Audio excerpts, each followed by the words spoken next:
can see it from where we were. So this one. Oyster, lobster,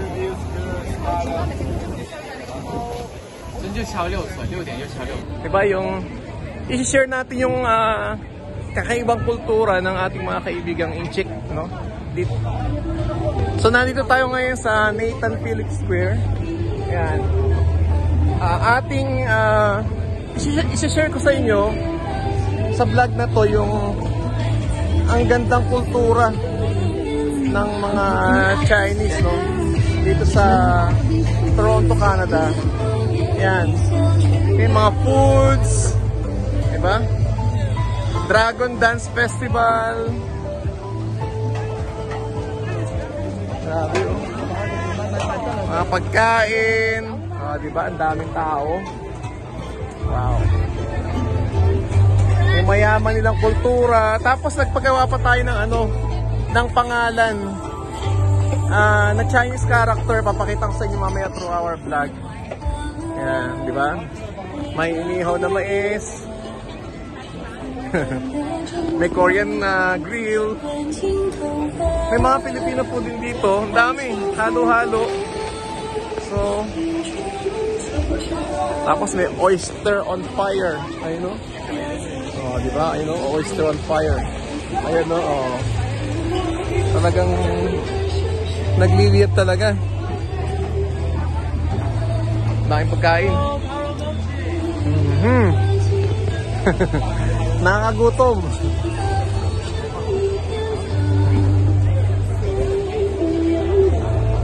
Tapos may Dragon Festival. Ayan, ganun kayaman yung kultura ng mga mga Inchik. Tapos may contest, hinihintay ng result. Doon nangyari yung kanina, yung contest kanina. Ayan. So maglakad ulit tayo.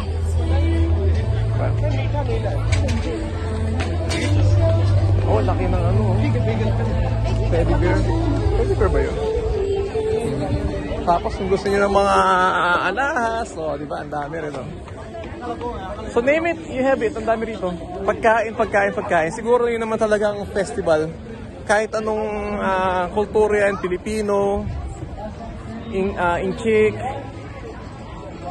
Greek festival, more on foods, Ngayon meron sila dito laruan para sa mga bata, Wow. Mag-insert ka ng token. Ayun, kung nandito yung mga natin gustong-gusto na yan, ito. Wow. Diba? Name it, you have it, nandito. Pagkain, sayawan, tugtugan. Pagkain. Itong marami talaga dito. So, maamoy. Nalibutan natin lahat. So, naiikot ko na kayo dito sa Nathan Philip Square, no? Ito yung Dragon Dance Festival 2023. Yan. Pero ang mas highlight talaga dito, pagkain. Yung mga kakaibang pagkain na talagang nakakatakam. Gusto ko yung yung amoy ng squid. Saka yung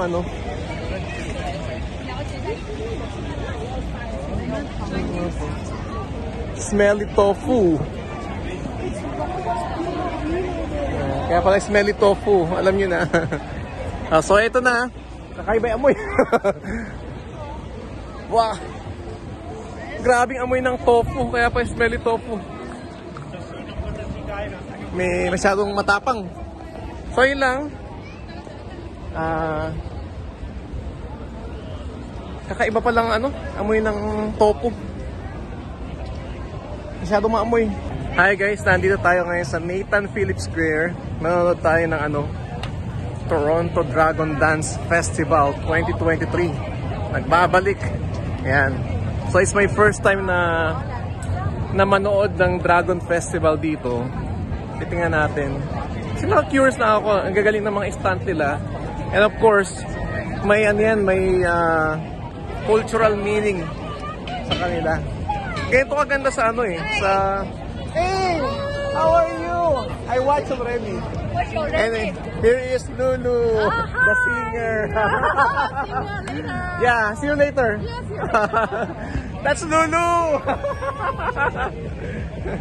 Yan.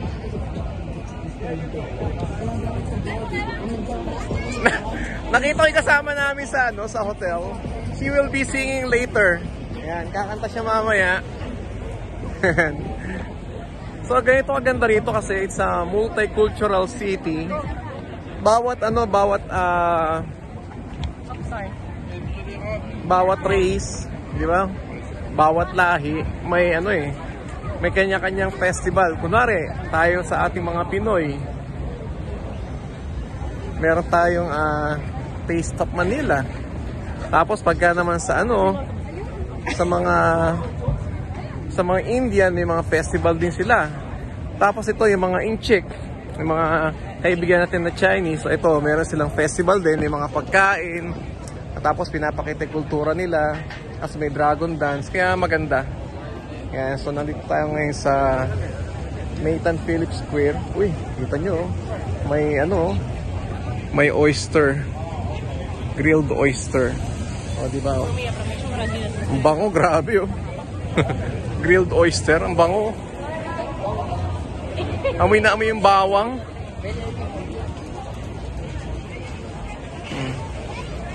Uy, ano to?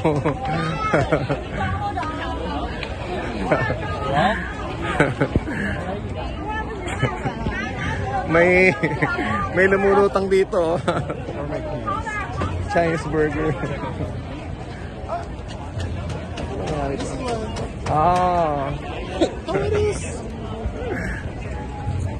Pakita ko sa inyo. Look at this. Lumulutang mag-isa guys. So. Paano yan? Magic ba yan? Oh, yun.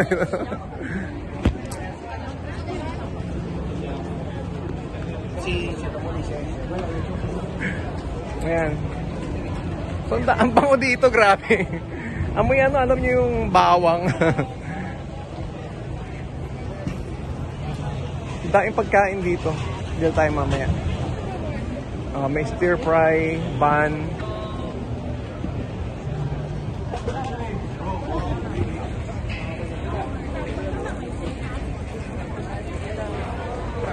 Bango. Taste of Himalayas. Diba? Tayong pagkain.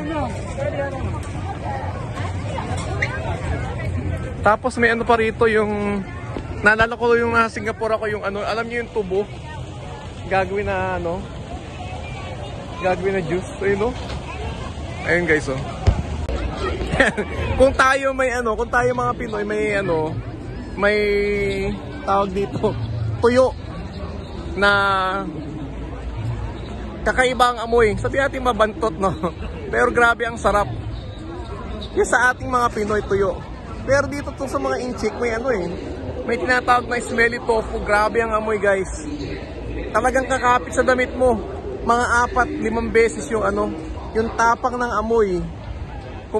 Grabe, parang hindi makakain yung amoy talaga. Kaya pala tinawag siya smelly tofu. Ang baho guys, gusto ko sana tikman pero wag na.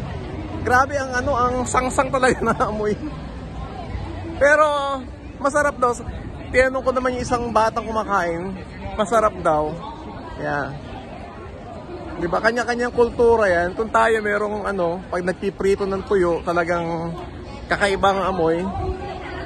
Sila rin, meron silang smelly tofu yung tinatawag na grabe. Hindi ko hindi ko matagalan yung amoy talaga. Sobrang baho guys. Pero masarap daw. Ayan. Pero nung lumapit tayo sa nagluluto ng smelly tofu, talagang guys hindi kaya ng amoy ko. Sobrang tapang ng amoy guys. Kaya lumayo na tayo. So yun ang kultura nila. Pagkain na masarap sa kanila yun, so we have to respect that. Parang sa atin, di ba meron tayong tuyo pagka niluluto, mabaho, pero parte ng kultura natin yun. So we have to respect that. Pero inaalala ko kung sa mga apartment building na mag-iluluto yan, I don't think sa papayagan kasi super grabe. Super sangsang ang amoy. Pero sabi ng in-interview ko, masarap daw. You don't need it. Okay. You don't want, you don't need it. That's just a show, right? Yeah. That's my demonstration. See? Alfred. Yeah, Alfred. What's your name, sir? I like to say.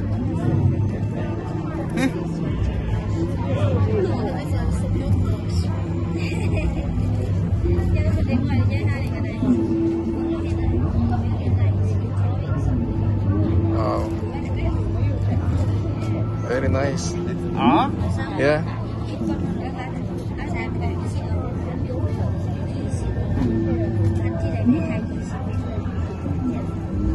Wow. That's a problem.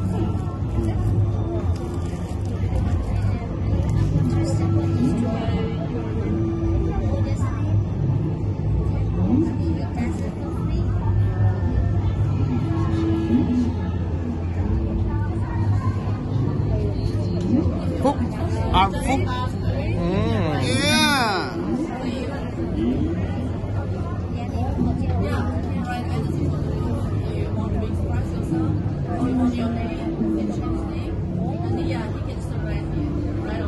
Yeah.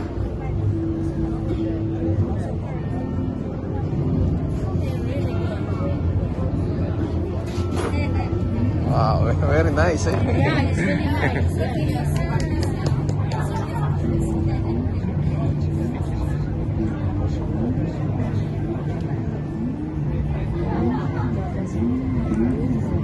With showmanship, you know.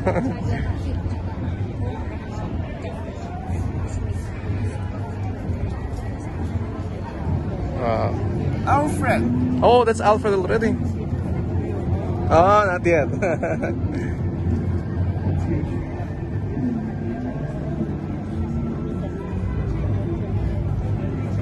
Wow, very nice. My name is SJ.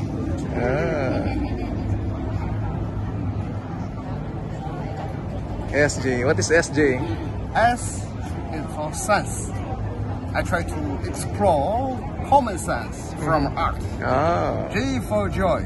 Joy. I seek Happiness. joy in life. Thank you, sir. SJ from Hamilton. If some friend like it, you go SJ. Yeah. So website.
Prince costume.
Filipino restaurant.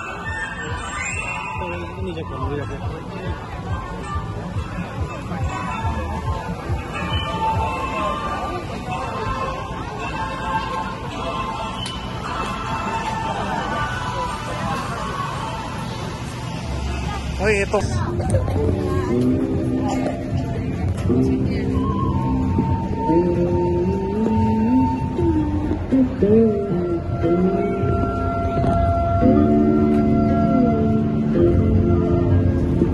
What instruments are, sir? Can you take a video? They did Puchin. They did. Thanks, sir.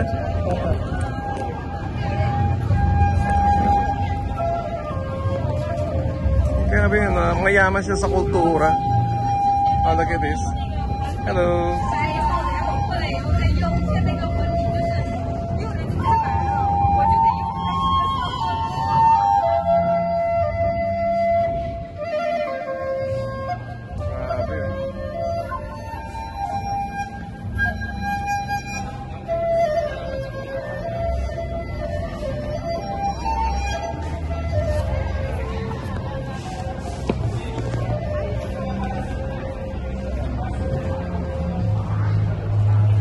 Ito yung iconic na ano.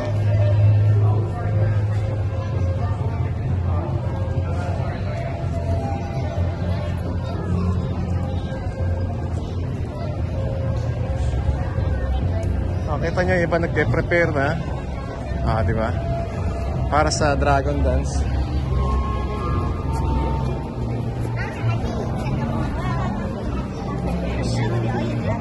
Sorry. So ito yung mga gagamitin nila. Oh. Wow.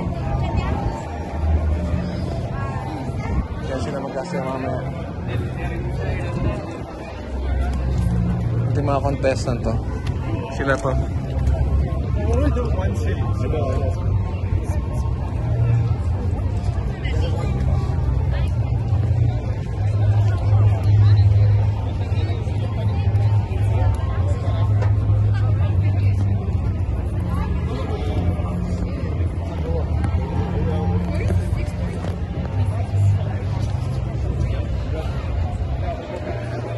Ang daming mga gamit, oh.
Grabe guys, kakaibang amoy talaga. Parang 3 beses yung ano. Parang 4 na beses yung amoy. Pag sa tuyo.